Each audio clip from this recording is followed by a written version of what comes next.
It was interesting timing. The reason I want to raise this particularly with personal experience of the case, I mean, I know there's all sorts of speculation about what really happened and was Henri Paul drunk and, why they took the route they did. It was completely circuitous.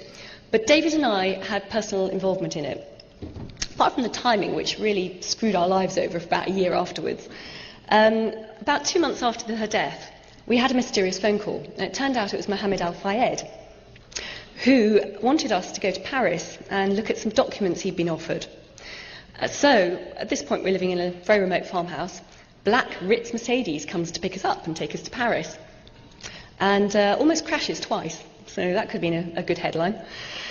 Anyway, we look at the documents. He's been offered these for sale from a guy who's very vague about how he got hold of them. Oswald Lewinter. That's the one.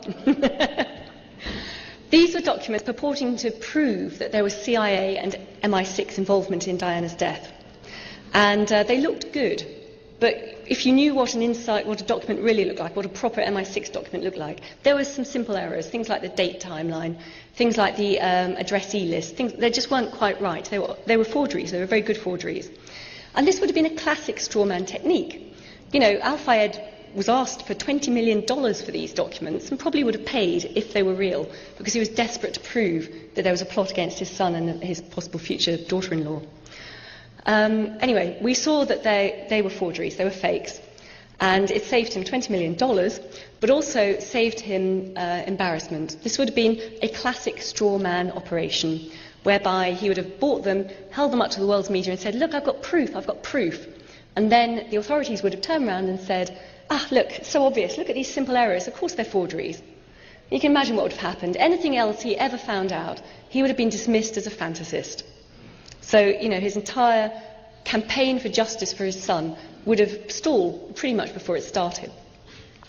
Anyway, as the lady down there said, the guy who was trying to flog him these documents was a well-known con man called Oswald or Oscar Lewinter. He was also notoriously an MI6 agent.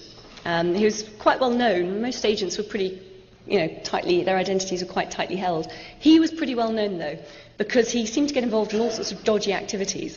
So that, to us, proved that there was an MI6 interest in this. And then, of course, we started looking at the other evidence and all the rest of it. And I have to say, my personal opinion, I think, yes, they did intend to at least seriously injure or kill her.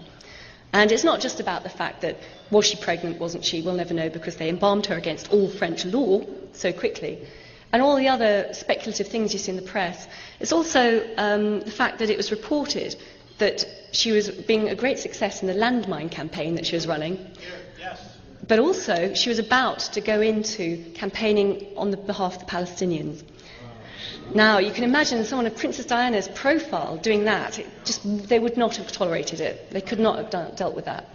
So I think that's why she was taken out. I think they've probably been planning it for a while, and it was just perfect timing. They did it when they did.